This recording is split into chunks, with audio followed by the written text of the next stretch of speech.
Hey guys, it's Eric with MorningTechMeeting.com, and I'm here with Andy. And Andy used to be my mitigation manager when we owned Shamrock. Andy, why don't you introduce yourself and tell a little bit about your history with Shamrock and what you're doing now? Sweet. How's it going, guys? My name's Andrew, or Andy. Sorry, I call him Andy. Because when I got him, he was Andy. Yeah, still a youngster, doing youngster things, right? He was. So when I started Shamrock, I was like 19 years old. You're punk, Yeah, pretty much. yeah. Thought I knew everything. Kind of thought I was going to come in there and run the show. That got shut down pretty quick When did that get shut down? in the interview. So why don't you tell a little bit about your interview with me and how that went and why you think I was behaving and acting the way I was toward you? Yeah, so in the interview, I was grilled. He kind of, say he talked me up one side and down the other, but it was very aggressive, but you showed me that you were running the show and nobody else was. I was running the show. But it felt structured, though. It wasn't like just like, oh, I'm the guy and that's it, you know? Well, and the reason for that was Andy came in with body language saying that he was running the show if he got hired, so we ended that pretty quickly. Yeah. So, Got shut down real quick. so then what happened once you started work? You got hired Yeah, we got hired. somehow, some way. Yeah, I'm not Okay. sure exactly how. I No, still wonder. I saw the I saw the potential. Yeah. So I got hired at Shamrock. Yeah, it was a little bit of a rocky start. Almost got fired a couple times. Yeah, on more than one occasion, definitely. More than one occasion. Me But- and Eric butted heads a little bit. A little bit. I won. But in the end, Andy won, right? So I saw that Andy had great potential, and I knew that if he could just be more coachable, that he would start to really learn and then take that potential and make it rise. The thing was, Andy was just a very strong-willed guy at 19 who figured he had the whole world figured out.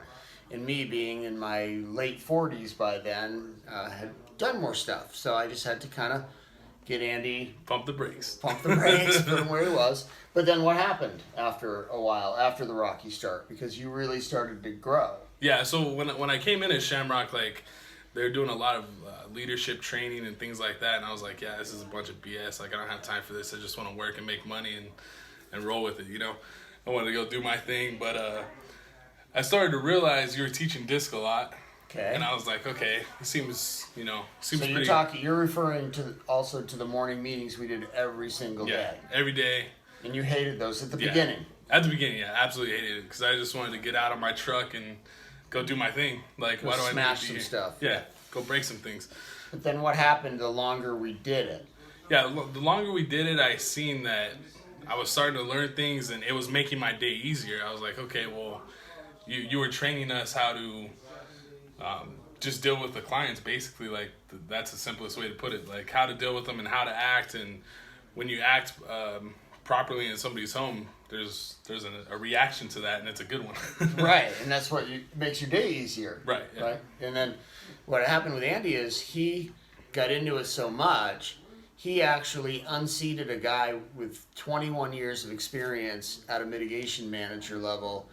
Was it a year and a half? Yeah, about that. About a year and a half in, we realized that Andy had eclipsed this gentleman already, and we made him mitigation manager. And I knew that that was going to be a bit of a rodeo too, because Andy was all of a sudden going to get a lot of responsibility at a really young age. And the work ethic was there, but still maybe not the training. I mean, it was getting better, Yeah, but you needed a lot of help with now how to lead. right, yeah. So talk about that a little bit. Yeah, it was really tough in the beginning, especially my age had a lot to do with that. Like, you know, most of my techs were twice my age, roughly twice my age. So they're like, yeah, dude, you're 20.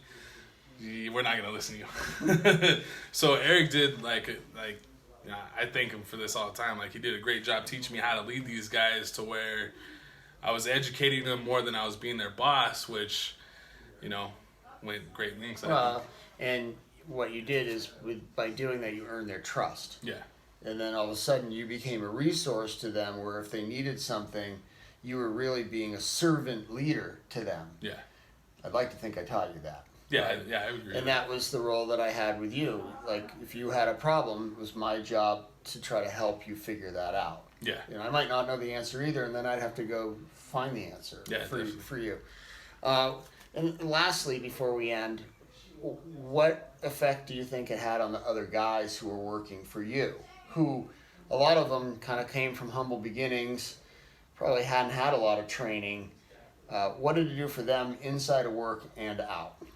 Yeah, I mean, a lot of the texts were kind of like I was in the beginning. They're like, yeah, this is a bunch of BS, but Everybody always thinks it's BS. Yeah, luckily I had a good relationship with most of my technicians. I just told them, hey man, like just give it one meeting in the morning, just listen one time, and if you don't believe in it, then just squash it and don't worry about it. Just show up to work and do what you got to do. But I would say a majority of them were like, okay, yeah, this is legit, and then they would come to me and say, oh well, let's talk about disc training because it seems like you know a little more, and I was just able to give them what you taught me, and it kind of made them go farther, and it kind of made them trust the system as well. I would give the idea in the lesson, and then they would go to you because you worked with them so closely for more information on how to apply that in their life. Definitely.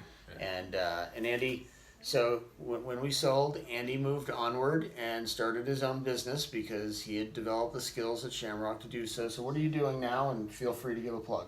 Oh, sweet. Yeah, so I manufacture soft plastic fishing lures for fishing.